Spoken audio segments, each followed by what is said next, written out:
You already know what time it is. Oh, yeah. It's time to talk about Spider-Man's biggest op, Eddie Brock, a.k.a. Venom. But some can say that Spider-Man had created him himself. And Spider-Man really took his job and took his girl all in the same movie. And it didn't even stop there. Spider-Man took it a step farther and literally gave this man Venom. After them three things happened to Eddie in one movie, I think he qualified to crash out. But enough talking, let's get right into it. I wanna get the Gucci bullets and shit and Prada. My shit got zeros and your shit got zeros, but we not the same, cause my shit got commas. Not even cocky, just know I'm the shit. You know it too, I'm just. So the scene cuts off and we not even 5 seconds in, and this man Eddie is already hating. These levels of hating even got me rethinking, am I truly a hater? Cause he is taking it to the next level. This man Eddie haven't been in church in months, and you wouldn't imagine his first prayer.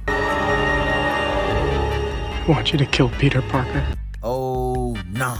Is he serious? And right after he said that, the scene cuts to Peter Parker dying. I'm just playing.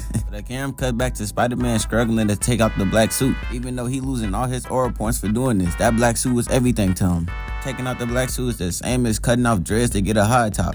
Devious work. So now we got Spider-Man just fighting back and forth with Venom, and Eddie had noticed, and he really think his prayer really coming true. So now we got a hating Eddie just walking up to the door, and then he had opened it to go see what all that noise was. But if I'm at a church late night and I start hear yelling, I'm going home, bro. Ain't no checking nothing out. Especially in a church. Shit, I'll probably think demons fighting at the back or something. When Eddie looked up, he seen it was Peter Parker up there, and he actually thought Peter was dying. He thought his prayer came true. Somebody gotta tell bro how this praying shit work. So Peter Parker ended up ripping off Venom, and the little had dropped on Eddie, so he immediately took off his hoodie. But it was a little too late, cause too much started to fall, and then soon after it just started to consume this man Eddie. And at first it seemed Eddie was struggling, but he felt the aura of it, and then he tightened up real fast. Like, look at this man. I already knew he was gonna be evil. A few moments later. So the scene cuts back and we got Spider-Man pulling up to the scene late, but nobody seems to care. All they wanted to see was Spider-Man, but I can't even lie, I would have been happy too, cause the city is currently getting terrorized for the 5th time. So Peter Parker immediately pulled up on Mary Jane trying to save her, but he just couldn't resist talking to her first instead of just saving her. But when he don't got that suit on, he be stuttering. He be scared to talk to Mary Jane like she Ruby Rose or something. She's chopped. So while Spider-Man was distracted, Eddie came down and gave bro 10 toes to the back. And after I seen that, I was like, okay, it's GG's. Mary Jane is out the picture. But nah, she was still alive. So after Spider-Man got hit in the back, he had immediately climbed up on top of the taxi cab. And this next part kinda tripped me out. We so Hey, Parker. And I was shook. How did the lamest nigga in the show get the cleanest pull-up? I'm jealous. And after the pull-up, that's when the dumb stuff started to happen. My God, Eddie. And you see that face right there? That tells you everything. Spider-Man knew exactly who Eddie was. Like, Spider-Man really took his girl, gave him powers that he didn't even want, and got him fired. He knew that spin back was gonna be fabulous. Ooh, my spider sense is tingling. Oh, nah. See, you go ahead and congratulate a nigga for a good pull-up, and then they go pull something like this. Man, I be talking too early. So Eddie had pulled Mary Jane closer to him, damn near choking her out. And before he can even dip, Spider-Man pulled up to stop him, but got backhand. And I was damn near thinking that was impossible, cause how you let that man work you with one hand? But unfortunately, the disrespect didn't stop there. While Spider-Man was down here struggling to get off of Eddie webs, he had pulled up and kneed him right in his stomach from the top ropes. That jump had me thinking it was a Monday night. So while Eddie was talking to Spider-Man, Mary Jane couldn't take it no more. So she had decided to drop a center block on this man's head. And after seeing that center block did no damage, she was better coming down there her damn self and punching him. But as soon as Eddie turned around, Spider-Man had gripped him up by his neck, and then he cracked him with a smooth left hand. And then right after that, the hero that can't fly and the villain that can't fly decides to fight in the air. I can never understand why two people that can't fly fight in the air. That's like two people that can't swim fighting in water. So Spider-Man tried to pull Venom in for a punch but got kicked in the process. But he quickly regrouped and started airing them out with spider webs. That man Spider-Man was out there missing every spider web, the same way Vegeta be doing with them key blasts. Soon after, Spider-Man had pulled back on Venom, sauced him up but got caught with a left. But when Spider-Man get out punched, I'm like, what can I expect? Bro was a nerd before he got powers. But the disrespect didn't stop there. Venom had grabbed him by his neck with his feet and then threw him down. And we all thinking the same thing. That fall damage finally caught up to Peter. So while this man was trying to take out Venom webs while falling in midair, he had shot up one of his own webs to protect him from the fall. Then I suddenly got amazed. I was not impressed at all. I was just wondering, what did he stick that web to? So then the scene cuts to Peter Parker looking for his Spider-Man mask. And the fact that nobody noticed that was Peter Parker should tell you enough. That nigga is a complete loser. Peter Parker is the last person they expect to be Spider-Man. So the camera pans back to Mary Jane. And when she looked up, she seen a truck falling. But as the truck got closer, Mary Jane somehow escaped it. And at this point, MJ is putting in more work than Peter. Peter been busy saving himself this whole fight that he couldn't save MJ. So the camera switched back over and this man Harry then pulled up. And I was surprised, cause them boys was beefing the whole movie. Venom had pushed up on Harry and Peter, but but Harry had grabbed Peter's arm, made him kick Sandman's hand off, and kick Venom right in the stomach. They only been fighting together for 2 seconds and already pulling out tag team moves. The camera switched back to MJ, so you already know she in trouble. A taxi cab was finna fall on her, but she done weaved it again for the second time. Like at this point, she just waiting around. She better off just climbing down herself.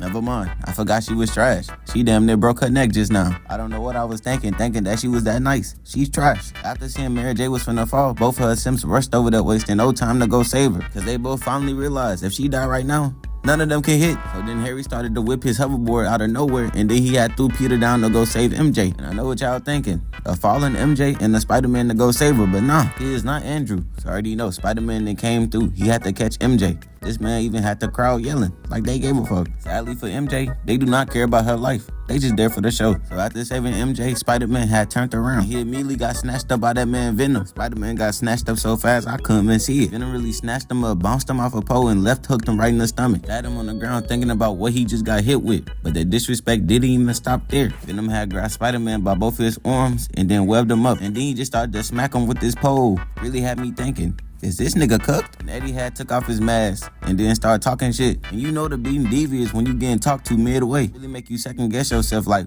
Mom, I'm even here. And he continued to give Peter Parker the nastiest two-piece. Like everything was really going perfect. Eddie was getting that get back that he deserved. But then the next scene really had me thinking, I don't think this nigga really like that. So Peter Parker was pinned down by Eddie. He couldn't move at all. And Eddie wasn't cooking him. What do you, like he just got that knife to, bro, I would've killed him. Like this man really made us wait all movie of him suffering, crying, just not to kill him on sight. I can't even call him Venom no more. That nigga name is Eddie Brock. So while this man Eddie was over here talking, he decided to pump fake again. But Harry had pull up and hit him with them gadgets. And that's one thing I do like about Harry. He don't be pump faking. He really be trying to kill some shit. So then when Venom had turned to the side, all you can see is Harry coming in blazing. But Harry was a little too slow because Venom had just jumped over the hoverboard. And what the hell happened to Sandman? Did he get cooked off string? But nah, this man Harry missed so bad he hit his head again. That's that same hit that gave him CTE. But he did manage to bag MJ off the CTE. So after Harry had got killed, Venom had got the bright idea to stab this man Peter through his chest, but Harry had stepped in the way and got cooked just like his father did. And see, that's what you get for trying to save a hero. So then Harry had looked down, seen that he was cooked, and he couldn't react to nothing, cause bro just got tossed to the side. I know his father is rolling in his grave. He did exactly what his dad told him not to do,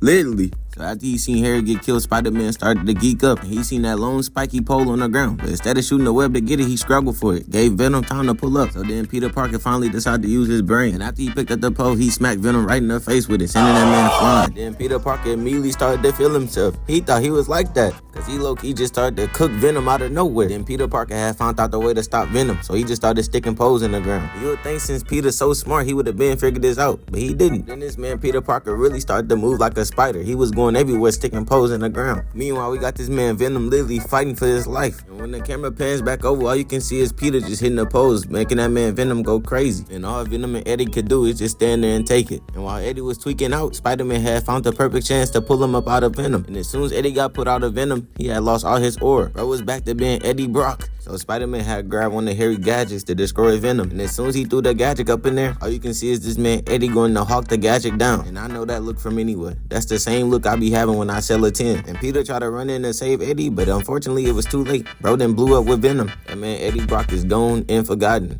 Ain't nobody gonna miss him. And then the scene had cut to this man Harry dying. Hey, stand there. It's okay, Peter. You don't gotta act like you care. I'm cooked. You damn right I don't care. You try to take my hoe. Yeah. I forgot about that. She is a bop though. I had to tell you the truth. Was throwing lives on her like the Prime Clippers. Bro, trust me, I was there. This is how the conversation went. I mean, the Prime Clippers, the one with Chris Paul? Damn, that was their best year. Yep, you damn right it was. They was going crazy. I didn't hit every parlay with them. I don't know why they broke that group up. Probably because of Blake Griffin whole ass. And trust me, bro, that's exactly how that conversation went. But look, thank y'all boys for watching this video.